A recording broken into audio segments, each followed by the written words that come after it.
suis le docteur Josaphat de Paget. Je suis nutritionniste, passionné par la bonne alimentation. La malbouffe, il y a plusieurs définitions, mais on va prendre la définition la plus simple.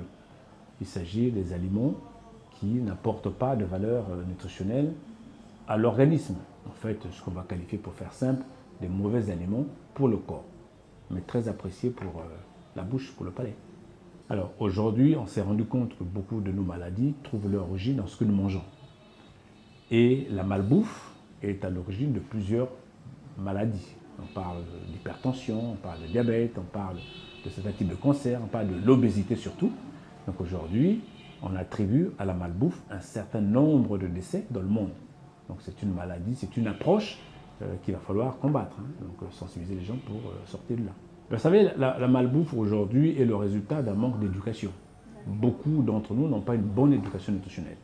Si on veut sortir de la malbouffe, il faut d'abord promouvoir l'éducation nutritionnelle dans les familles, dans les écoles, dans les entreprises, enfin, pour que le citoyen lambda apprenne à mieux manger. Aussi sensibiliser les acteurs qui mettent ces aliments-là sur le marché sur le danger. Et après, il faut que les autorités prennent leurs responsabilités pour que les aliments, souvent, qui sont à l'origine de la malbouffe, ne soient pas forcément mis sur le marché.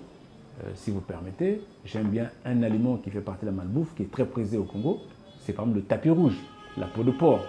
Bon, mais c'est un aliment qui n'est vraiment pas à consommer, mais qui est mis sur le marché. Dans l'alimentation, en nutrition, on parle d'une bonne alimentation, une alimentation équilibrée. Donc, si aujourd'hui on parle de rééquilibrage, c'est qu'en amont, on a une alimentation qui n'est pas équilibrée. Parce que dans une alimentation, dans un repas, il faut à peu près trouver 3 compartiments.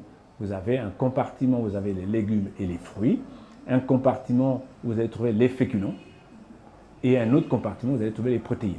Donc très souvent, quand on parle de rééquilibrage, c'est apprendre à remettre dans l'alimentation les nutriments dont le corps a besoin. C'est-à-dire qu'on aura besoin des macronutriments, c'est-à-dire que les glucides, les protéines, les lipides, et ces aliments-là doivent nous apporter des micronutriments, avec les vitamines, les minéraux et les oligo-éléments. Donc aujourd'hui, c'est important pour ceux qui sont friands de la malbouffe de rééquilibrer leur alimentation pour sortir de cette malbouffe qui malheureusement a beaucoup de conséquences. Alors le cholestérol, ça fait partie des lipides, enfin des graisses. Bon, les 2/3 des graisses, quand on parle de cholestérol, c'est produit par le foie. C'est le foie qui produit ce cholestérol et une partie de ce cholestérol vient de notre alimentation, donc le tiers. Donc 2/3 c'est le foie qui le produit et le tiers restant c'est souvent notre alimentation. On va distinguer 2 types de cholestérol. Il y a le bon, qu'on va appeler le HDL, le bon cholestérol. Le corps en a besoin pour qu'il fonctionne. Et il y a aussi le mauvais, le LDL. Les 2 cholestérols cohabitent. Vous voyez, c'est comme le moins et le plus. Maintenant, la question, il ne faut pas que le moins, donc le mauvais cholestérol, domine, parce qu'autrement, il va poser des problèmes au niveau du fonctionnement de nos artères. Donc c'est pour ça qu'aujourd'hui, on fait toujours attention à ce qu'on apporte au corps le bon cholestérol. Ce bon cholestérol joue un autre rôle. Une fois qu'on s'expose au soleil, il favorise la production de la vitamine D. Vous voyez, donc le bon cholestérol est utile. Le mauvais, quand il est bien maîtrisé, dans les bonnes proportions, voilà, on dira qu'il y a 2 types de cholestérol dans notre organisme. Le premier conseil que j'ai toujours donné aux patients, moi, en ce qui me concerne, qui viennent me voir, que ce soit ici ou à la clinique, c'est qu'il faut que les personnes apprennent d'abord à mieux manger, apprennent à connaître ce dont le corps a besoin. Parce qu'on peut vouloir perdre du poids, mais sans connaissance sur les nutriments, les aliments dont le corps a besoin, malheureusement, c'est souvent des régimes yo-yo qu'on perd aujourd'hui et demain on reprend du poids au fur et à mesure parce qu'on ne connaît pas. Donc aujourd'hui, la première chose, c'est apprendre à mieux manger. Et quand on dit apprendre à mieux manger, c'est tout un environnement. C'est pas seulement faire l'assiette. Il y a aussi les heures auxquelles il faut manger, la façon de mastiquer. Enfin, il y a tout un enseignement. Tout un enseignement parce que c'est vraiment important. Et puis derrière, avoir un professionnel dans le cas du suivi nutritionnel, parce que souvent les gens ne savent pas manger. Les gens essaient de remplir un ventre. Alors que notre objectif, c'est de donner à manger à notre corps pour que nos milliards de cellules trouvent à manger et que chaque organe trouve ce dont il est question. Mais souvent, nous faisons plaisir au palais et à la vue. Et souvent, malheureusement, on est influencé par la gastronomie qui essaie de nourrir que la tête. Parce que la tête, quand la vue apprécie, l'odorat apprécie, ou le palais, on y va. Donc aujourd'hui, il faut apprendre à mieux manger et à considérer l'aliment comme un médicament. L'aliment, c'est le premier élément qui permet au corps d'être en bonne santé. Ce n'est pas le médicament, c'est d'abord l'aliment. Et donc là, il faut apprendre quel type d'aliment il faut que je mette à mon organisme. Et parmi les aliments qu'il faut privilégier, c'est d'abord l'eau, qui est l'aliment principal, qui est le principal composant de notre organisme. Et après, la culture de légumes et des fruits. Et si vous voulez que je résume, je vous dirais qu'il faut apprendre à manger en respectant l'ordre du drapeau du Congo. Vous avez le vert comme légumes, jaune comme fruits et rouge comme protéines animales, tout le reste. Voilà. C'est-à-dire qu'en fait, donner un menu, aujourd'hui, c'est comme si vous donnez du poisson à quelqu'un. Le mieux, c'est d'apprendre à pêcher. Qu'est-ce que je dois avoir dans mon menu? Il faut que dans mon menu, je trouve des légumes. Les légumes, j'ai deux types de légumes. Il faut que je trouve des légumes crus, parce que nos globules blancs en ont besoin. Donc à chaque repas, il faut que j'ai des légumes crus. C'est pour ça qu'on parle de crudité. Donc dans votre assiette, trouvez des légumes crus. Et vous pouvez avoir des légumes cuits. Donc vous avez deux types de légumes, les crus et les cuits, dans votre assiette. Ensuite, vous devez trouver dans votre assiette des fruits.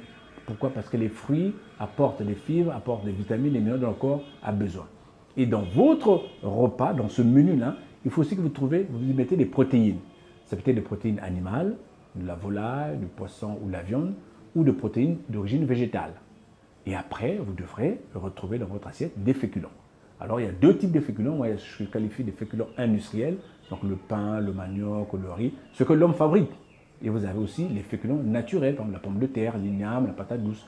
Vous voyez que dans votre assiette, il faut qu'on retrouve cette répartition qui est en 3 volets. Une fois que vous avez cette répartition, vous êtes capable de constituer des menus équilibrés. En règle générale, j'essaie d'abord, en ce qui me concerne, quand j'ai un patient qui vient pour une perte de poids, j'essaie d'abord de faire l'éducation nutritionnelle, comme je vous dis à un moment donné, établir un programme alimentaire. Dans un programme alimentaire, on va instaurer un certain nombre d'aliments qu'on va pouvoir manger et faire une répartition dans la semaine. Et ensuite, on va mettre en place le rythme alimentaire.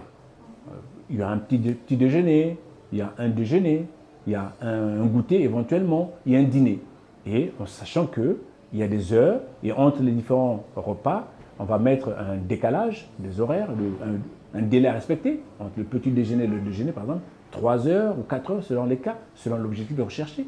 Et 1 heure au final, par exemple, pour une personne, dire qu'à 20 heures, par exemple, vous arrêtez de manger parce que 20 heures, on sort de table.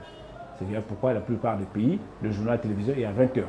Comme ça, ça me laisse le temps de suivre le journal en prenant le temps de digérer. Donc tout ça, c'est tout un accompagnement, c'est tout un environnement qui est assez complexe. Après, ça dépend des personnes. Il y a des gens qui travaillent de nuit. Pour suivre une personne qui travaille de nuit, ce n'est pas le même rythme que quelqu'un qui travaille la journée. Et souvent, on met en place un journal alimentaire qui permet de noter les aliments que les personnes mangent. Ça nous permet d'apprécier pour voir est-ce qu'on évolue ou pas. Après, dans un régime aussi, on tient compte du mode de cuisson des aliments. Comment on fait cuire ces aliments? Avec quel ustensile? Parce que les aliments en aluminium ne sont pas forcément appropriés. On va tenir compte de ces paramètres. Ensuite, on va tenir compte aussi du temps, la façon de mastiquer les aliments. Parce qu'il y en a qui mangent sans prendre le temps de mâcher. Ils ont l'impression que l'estomac aussi a des dents. Malheureusement, il n'y a que la bouche qui a des dents.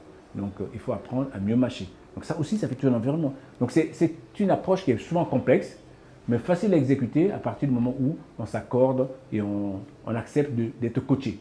Parce qu'aujourd'hui, les régimes, on peut vous donner sur papier, mais tout un environnement, il faut un suivi. Quelqu'un peut vous inciter, vous apprécier. Mais vous savez que le corps est le seul organisme qui n'a pas de pièce de rechange. Un véhicule pouvait changer, mais pas le corps. Aujourd'hui, un être humain doit avoir une taille et la taille détermine le poids. Mais aussi le tour de taille. Par exemple, les femmes doivent avoir un tour de taille qui ne doit pas dépasser les 88 cm. En prenant un mètre ruban du tailleur, 88 cm. Les hommes, normes européennes, c'est 90 cm. On va prendre un peu de norme américaine pour exagérer un peu, 102 cm. Aujourd'hui, quand vous avez un tour de taille qui ne vous permet pas de voir la boucle de votre ceinture quand vous avez enfilé une chemise, vous êtes en danger. Parce que cet excès, cette graisse abdominale va avoir des conséquences sur votre fonctionnement de votre organisme. Donc, ce n'est pas une bonne approche de dire que avoir un gros ventre, c'est synonyme de bien manger, synonyme d'aisance et tout le reste. C'est un environnement qui malheureusement produit un enrichissement du médecin. Vous allez finir par voir l'autre médecin et vous allez payer des consultations parce que vous avez mal mangé. C'est pour ça que la malbouffe est à éviter. Et on dit souvent, les 3/4 de ce que vous mangez, ça enrichit le médecin. Donc mieux manger doit s'apprendre. Donc il faut qu'on arrête cela, il faut qu'on revienne, parce que perdre le tour de taille, perdre du ventre, ce n'est pas toujours évident. Donc il faut qu'on apprenne à mieux manger, et c'est vraiment important. Donc ce n'est pas une bonne approche. Bon, c'est vrai que j'en ai parlé tout à l'heure. Pour moi, le premier aliment que je veux mettre de côté, c'est le tapis rouge, la peau de porc, qui est vendu. Bon, ça, c'est pas un bon aliment. Et puis ensuite, on va plutôt être dans l'approche éducative. C'est plutôt ça, parce que les aliments peuvent être sains, mais c'est souvent la façon de les cuire qui peut les rendre toxiques.